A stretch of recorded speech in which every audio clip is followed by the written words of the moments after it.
All right, so a little better now. Welcome back to the Monday Lives. As you can hear, my voice is still not 100% back yet. Still a little what we call hyponasality, meaning there's a lack of the nasal sound, and it sounds like it's muffled, right?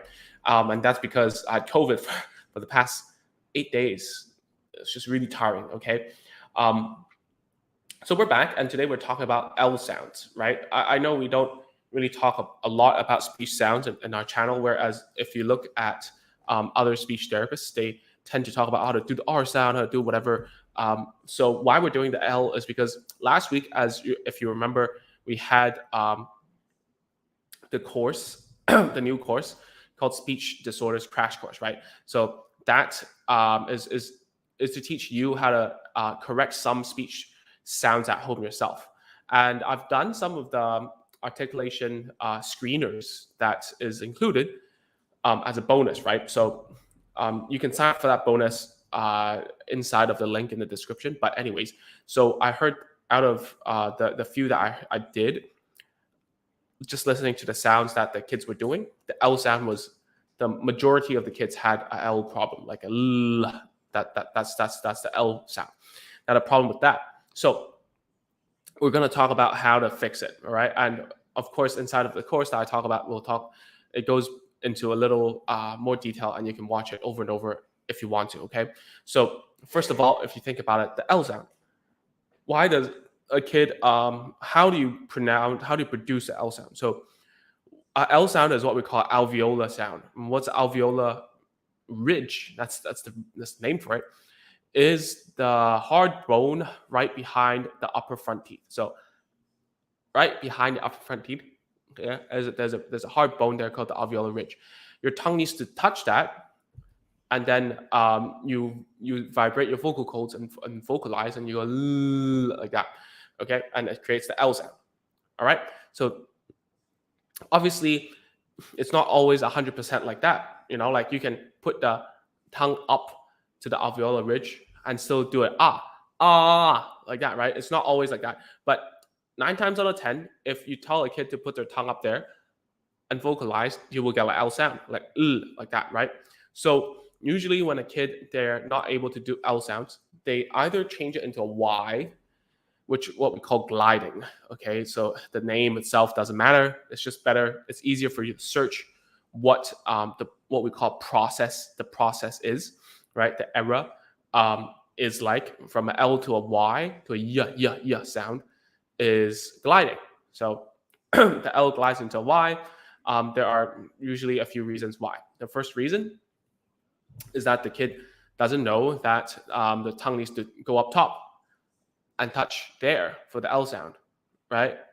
They probably don't know, or they don't know how, right? So the reason why they don't know might be that they cannot hear the difference between the L and the Y. And then this is something I have to teach you, and that's what we call like a phonological issue, right? If you cannot hear the difference between the two sounds. So for instance, if a kid, let's say in a very layman term, right? You're not, for argument's sake, because you're listening to me speak English, you cannot hear the difference between a TH and an F, right? So if you go and right, it sounds around the same, but if you are very good at this language, English, then you're able to differentiate the two sounds, right? So what you're gonna do now is to make sure that your child can hear between the two, okay? And I understand this video is very niche, is very specific to a specific situation, but why not? I believe that the best way, if it doesn't need to appease the masses every time, right? If we talk about like virtual autism or whatever, you get a lot of views, right? But it doesn't matter to me, okay? So the L sound, I want you to think about this framework for every type of sound that you might want to learn, like you might want to teach your kid. So if we go like and Y, like L and Y, you need to be able to differentiate between the two, which is what we call minimal pair contrast, right? So can they hear the difference between the and the y, these two sounds, right? And if they can they, and you start using words that are only different between L and the Y, all right? So let me say hi, Ankita, how are you? For instance, if you have the word like and yike with a Y in front, right? Are they able to, is your child able to differentiate between these two sounds? All right. So that's something you have to check. And that's what we do during articulation test, right? Is that if we find out there are some phonological errors, then we will try some minimal contrasts, right? But the problem is that a lot of parents, they don't know about this. It's quite specialized um, uh, knowledge. Not saying it's hard, it's just specialized, right? And the difference between like learning how to teach speech and learning how to teach language is that language, you don't need so much like understanding of the sound and such, right? You just need to go ahead and teach longer sentences, and it's intuitive because you're a master of language already, because you're talking in full-on sentences and you can communicate like I am right now. Whereas speech, you need to totally understand what sounds there are, right? Again, I apologize for my stuffy nose. Still, I think I've recovered, but there's still some symptoms. Anyways, so in order to do the speech part, you need to learn a little bit more about the background and how the sounds are made. So going back to the L sound, if they can hear the difference between the L and the Y, which is like a lot of the times, I'm saying this because a lot of times that's how the error is like. Is it like 100% like the errors will always be like that? Then not really, right? Not really. Not really. All right. So and Kita says, well, what are you saying? My daughter says Y for L, not the sound of Y. Oh, I don't understand what that means. Can you let me know what you mean? Bushra, what's up? Hi. And yeah, like the L and the Y, after they your kid can differentiate, right? Then we know that they can actually hear the difference. Then we know that it's actually that they cannot do the L placement. So like I just said, if the tongue can go up, that's where the place should be, right? So there are some words you got to learn, right? So the placement is where your articulators go when you need to make those sounds. What are your articulators? Your lip, your jaw, and your tongue, all right? Those are articulators. They're things that your instruments of making sounds, right?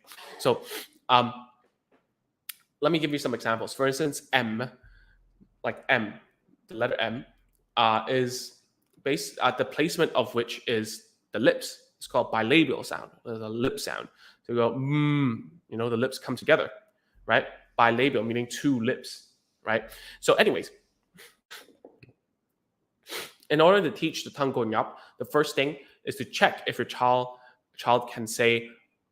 can put the tongue up. Yeah, like that. Yes, Ankita, that's exactly what I'm talking about. So you got to check the minimal pairs first. You got to check if she can hear between la and ya. Like have a piece of paper. One side is la, one side is ya. Tell her to point, right? Which one is la? This one. Which one's ya? This one. Good. Which one's ya? Good. This one. Which one's la? This one. All right. Maybe I'll talk about it in a little more detail later on. Okay. So to check that, usually what I use is a cotton bud, and I just tell the kid to follow the cotton bud with the tongue. So obviously, if you're teaching speech, your child's language ability needs to be at a certain degree where you can instruct the kid to do some stuff, or else it's very difficult. So when you put a cotton bud, you follow, and then you go up top like that. Okay. So if your child can do it, then that means probably didn't really realize that the L required such a placement, and therefore you just need to go from there, right? And what if your child cannot, right? So a lot of parents will ask me, is my child, does he have a tongue tie, right? It's a hit topic if I talk about a tongue ties or lip ties or whatever. Actually, lip tie is not as hit because you can literally see a lip tie. It's very easy to see it. Whereas a tongue tie, a lot of even therapists around in Southeast Asia, they would say, "Oh, your kid, you gotta check out for tongue ties because it hurts language development." Yes, but it's also like there's a degree of tongue tie, right? You can have super tongue tie, and you can have like semi little bit tongue tie, and everyone is kind of tongue tied. Like look at me. If you can see that membrane pulling on it, and I have a whole YouTube video about it, so you can go check it out. You can search agents of speech, tongue tie, and you will learn about tongue tie. But we're not here to talk about tongue tie, okay? If your child, very easy way to see, if your child, you see that the tongue is going up, but then you see that the membrane here is turning very white and is pulling the tongue down and not allowing that range of movement, then that is a tongue tie, right? But if it doesn't, and it's like it's kind of stuck, it doesn't know how to go up, then it's probably not a tongue tie, right? So tongue elevation, as we call it in our industry, like that, to do the L sound, is quite often a problem of tongue coordination. And there are loads of words out there for it. Tongue coordination, what's that called? The association. Maybe I got the word wrong, but whatever, right? So you gotta understand how the tongue develops motorically. So the tongue starts off going in and out, right, to do a suckling motion to drink milk, right? Whether it's on a nipple or on a bottle, doesn't matter. It goes in and out, in and out, in and out to feed, right, to drink. Second of all, the tongue learns how to go left and right. So left and right is to control the food inside of your mouth. So put something in your mouth, you flip it to the molars, the big teeth over here, in order to chew. To masticate is the crazy word. After that, your tongue kind of puts it back in the middle and then it swallows, right? So swallowing, actually, you don't need there's no development for that. There's development for that, but there's a reflex for which. So you don't need to consciously do it, right? So after your tongue goes left and right, it learns how to go up and down. Now, you don't need your tongue to know how to go up and down in order to eat. So therefore, it's entirely for speech, right? And so, a lot of people, if they do like oral motor exercises, they exaggerate the tongue motion like 100 times, like licking some like chocolate paste outside of the cheek, like here. Like, what is the point for that? There isn't too much of a point, because when we talk, we certainly don't go, like there's no speech sound that uses that type of tongue movement, right? And the other thing is, if you're eating, you also don't do that. Yeah, well, maybe when we need to clear something on our mouths, right? But then we have tissue for that, and we have our hands, so we don't really need to do that, right? So at the end of the day, it's not really that functional. That's what I mean, right? So Pauline says, 2-year-old says, whoa, whoa for Lolo. So a huge disclaimer here first, like the L sound should be totally mastered by around 4 to 4.5. In some countries, in some cultures, maybe 5. So if your child is at 2, 3, I think even 4, it's permissible not to do the L sound. Okay, it's really permissible because they're still developing their speech sounds, and there's a development for each thing. So a lot of times when parents will say, "Oh, can you fix these sounds for me?" I'm like, "No, not yet." For instance, the S sounds, right? L's, th, right? The harder ones like J, J, J, these ones, I wouldn't touch either. If they're like below 4, I would not touch those for now, right? So don't worry about that, Pauline. Just here, learn what you learn right now, and maybe think about how to use this framework for other sounds. And I usually won't touch speech abilities until 3 around, because their language and the behavior just doesn't allow you to teach them. All right, just doesn't allow you to teach them something like just speech sounds, right? Anyways, so Mary says, "Oh, thanks, man. I am back." That's right. So, yeah, where was I? I was talking about going left and right first, right? So you have to teach what we call tongue lateralization first in order to teach tongue elevation, because developmentally speaking, it goes left and right first and then up and down. So if your child can't do left and right, then you got to teach left and right first, right? It's basically kind of like learning to run before you walk, so to speak. Okay, so can you directly go to up and down and teach them out? Yes, but it's going to be really, really hard for you, right? I wouldn't want that. And for whatever therapy, whatever you're teaching, it doesn't matter if it's therapy or not. Teaching in itself should be progressive, meaning it's at a place where the child can, or the person can, and slowly push them towards something where they cannot, right? So therefore, starting with something nonsense like tongue lateralization left and right actually has its merits. Now, when we're doing tongue left and right, we don't want to do it in a way that is way outside. As I said, that's over exaggeration. We don't use it, right? So for the very same reason, if we're learning a motion for sports, we don't exaggerate that motion, right? Because we're not going to use that range, so to speak. Yeah. So how do you do left and right? So remember the cotton bud. We go here and we just show your kid how to go. I got just left and right. See if they can. Most kids, if they cannot do the left and right, their whole head moves. Okay, they go like that, and the reason is because they cannot separate between the tongue and the neck muscles. Right, they're not that coordinated. Whereas some kids will actually move the jaw just to make it happen, like that, and you will see it happen when you tell them to go up. Their whole jaw goes forward and tries to go up, right? And whereas maybe they can with their jaws help, they go. They can like that, but at the same time, imagine like the reason why they can't do the L sound in a word is because, for instance, if they're trying to say a sentence like "I like to jump," right? After the I, the jaw has to come back and come back down in order to do the L. So like I like to jump. It's impossible. If you speak a little faster, you're gonna delete that L. So that's why you need to like I always say oral motor exercise is kind of a waste of time most of the time, but you need to know why you're doing it. In this case, is this oral motor? Yeah, kind of. Yes, right? You're doing tongue lateralization. So left and right, slowly move up. Imagine your tongue, your mouth as a clock. Go like 3 o'clock or 9 o'clock, right? Go to 11 o'clock and then go to like what's the other side? 1 o'clock, right? And then slowly move to 12, which is where we want to hit. There. And after that, what you want to try is once you can go up to the top, slowly, progressively, right? Stay there for 3 seconds, and then teach them to do the vocalization up top and go like that, right? So once you get that, the next step is to use that L in a sound. So now you can try like you can try to do, for instance, la, li, lu, le, lo. Those are like consonant plus the vowel, right? So that's something that you can start on. After that, what we call CV level. So I know I'm throwing these terms at you. I really cannot put it into a succinct small video. That's why I made the course. You can go check it out in the description. And then, oopsies, that's very loud.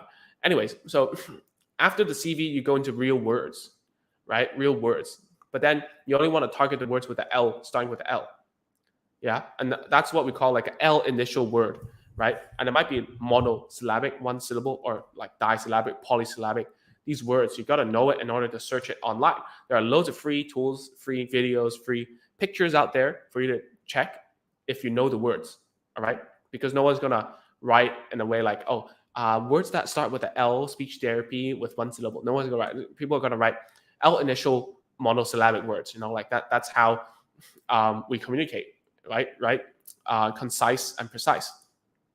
So Ankita says, daughter is 7, doesn't really say L, M, and N. Can I do some tongue exercises? I mean, like there's no tongue involved with M, right? So I think you really have to understand why that's the case. Have you seen a speech therapist, right? N is at the same place as L. So and L. The only difference is that the N has the nose sound, right? Has a nasality with it. Right, so it's not really about the tongue exercises. Maybe like the L, you can try left and right first and see and tongue elevation to check if she has it or not. But for M, usually speaking, M is like the first sound that any kid would learn, other than the H, maybe, right? After the vowels, maybe it would be M or H, and they would say mama or whatever, right? Just M is always the first because it's highly resonant, meaning you use your nose and go It's very like, how to say, it's very special. And second of all, it's very visual because you can see the mouth go together and go like that, right?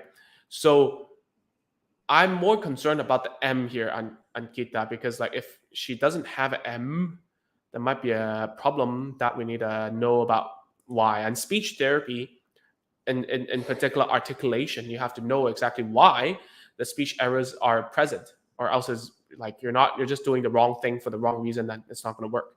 It's very different from language, where just add one more word after the sentence, it'll work, right? Just make sure that the kid's motivated. Yeah, just ask questions and make sure they don't fail. Like, these are just golden nuggets. It's very easy. Whereas speech, you got to know something. That's why we have a course about it. Nana, I'm winning. I guess your name is Nana. S is very, very complicated. All right. There are loads of different. There's loads of different S errors. So there's a few, so to speak, like that. I can tell you right now. So that's why we have a course about it, and the course is going to go through all the S sounds, all the S errors. I'm just going to tell you as much as I can right now. The first one is like this. As a deletion of S, right? So you don't have an S anymore. That's a deletion. Second is like is what we call a substitution. Maybe an S becomes a T, which is, it means it's stopped, right? So for instance, if they try to say Sam, it becomes damn. That's stopping. That's, you stop the S.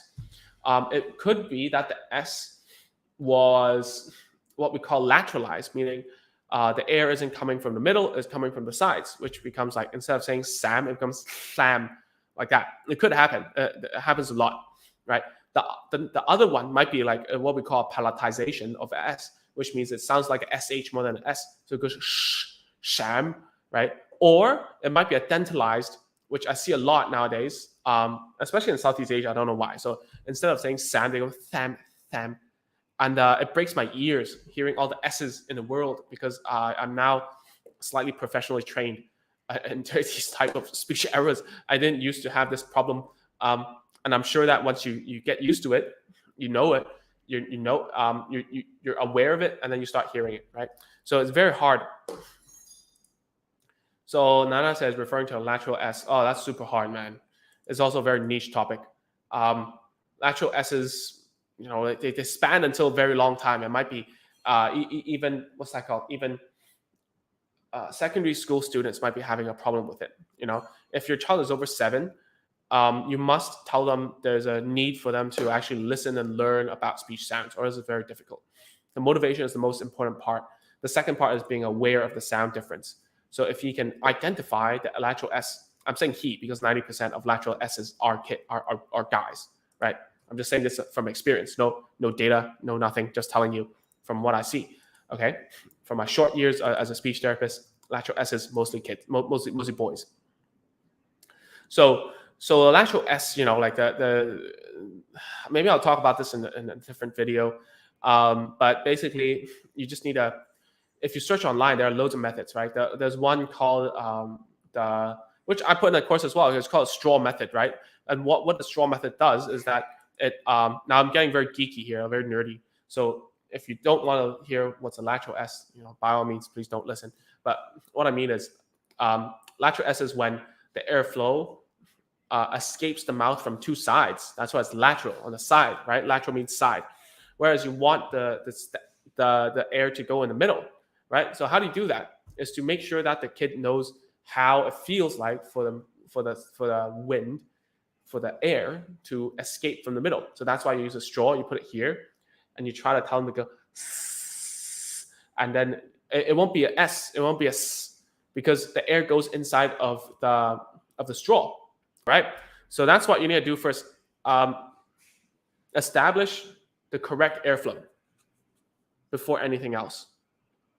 Okay. The reason why there's a lateral, if you think about it, is because the tongue is right in the way of the air that's coming out, right? So the straw method is widely documented, I believe. So if you search like lateral S straw, or lateral S therapy, whatever, then you will actually find a lot there. If not, I'll talk about this maybe next time, Nana, about S's and so on. Ankita says, she goes, but not ma. So then can she even say a word? Right? What if is it a language problem or a speech problem here? Most probably a speech problem, but can she even say a word? That's my question to you. If she doesn't say a word, this isn't really what you should be currently uh, be thinking about, right? That's not something that you should be worried about at the moment. Yeah, no problem. I mean, yeah, it's a lot of knowledge. I'll try my best. And then like for more stuff, go join the speech disorder course.